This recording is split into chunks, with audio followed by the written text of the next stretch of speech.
EA doesn't need to justify its long-running Need for Speed series. Last year's Pro Street predicted an organized future for street racers, and while it wasn't very well received by critics, the fans still bought it. Now the series steps onto the wrong and right side of the law with Need for Speed Undercover.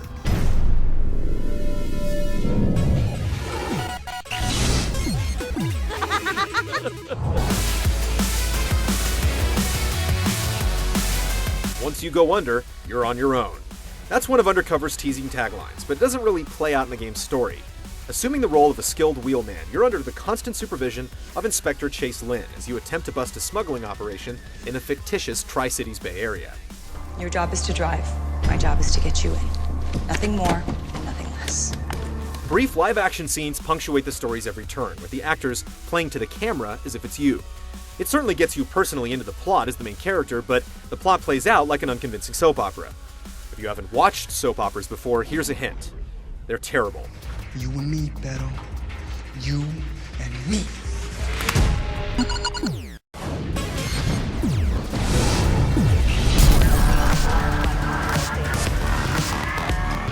Need for Speed Undercover features an open-world structure with 3 cities linked by an extensive highway system.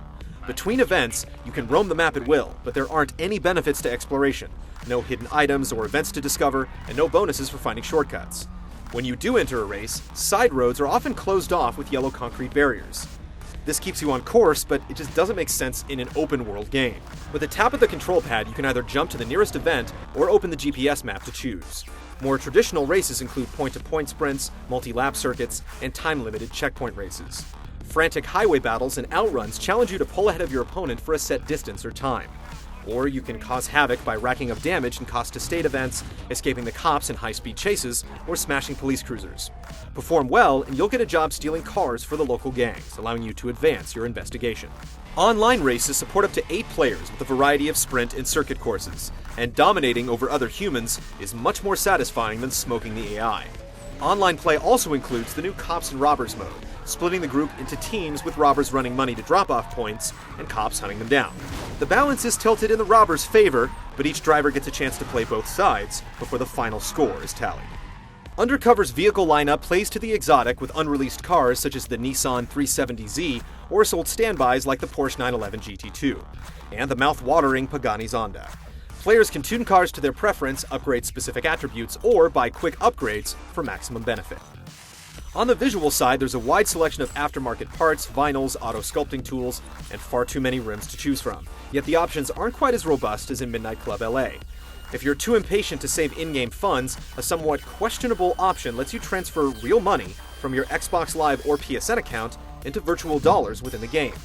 Money's pretty easy to come by, so we're not sure why this feature was included. While you may want to show off your ride, it should be noted that vinyls won't show up in online races. Need for Speed Undercover has all the modes and features to sound good on paper, but its open world is virtually empty, and players have to run the same area nearly dry before new races are unlocked.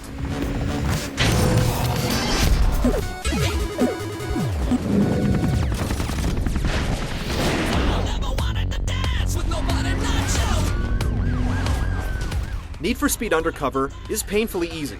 Roads are wide, there's hardly any traffic on the freeway, and AI drivers quickly fall behind. An experienced driver will consistently blaze past the competition and post dominating times with little effort. There aren't even any options to change the difficulty, except for the Wii version. Highway battles are the main exception, usually taking a few thrilling attempts to win. There's a bit of luck involved, but it's still exciting to weave through traffic at high speeds, trying to block your opponent and secure the best time. The staple Need for Speed police chases fluctuate between thrilling and annoying. You rarely get busted, but losing the cops can take time, as additional vehicles tend to spawn right in front of you. To lose the cops, you can either initiate a speed breaker to take sharp corners and punch through roadblocks, or, as you're driving, you can keep an eye out for pursuit breakers, structures that can be smashed apart to initiate a laughably poor animation and dump debris on pursuing vehicles. They're functional, but ugly. Many of the game's systems aren't explained outright, and it isn't initially clear why you're constantly penalized for speeding, driving off-road, and street racing.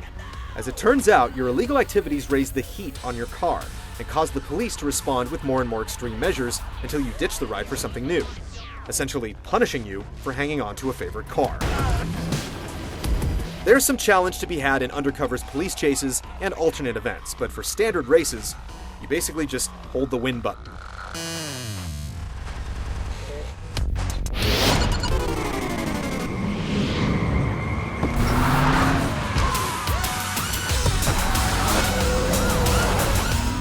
Artistic choices and technical issues both drag down Undercover's presentation. Every street race is held at either sunrise or sunset, leaving players to constantly drive into the glaring sun, and the problem is magnified by reflective streets. The sun also has a tendency to fly sideways across the sky for reasons we can't even begin to imagine. The frame rate is consistently poor, particularly in the PS3 version, but the 360 doesn't fare much better.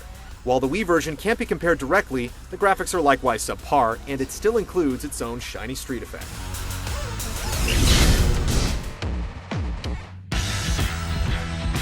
Need for Speed Undercover lacks challenge, struggles technically, and practically requires sunglasses to play. The framework for a stronger game is present, but the final product simply doesn't come close to competing with games like Midnight Club LA or Burnout Paradise.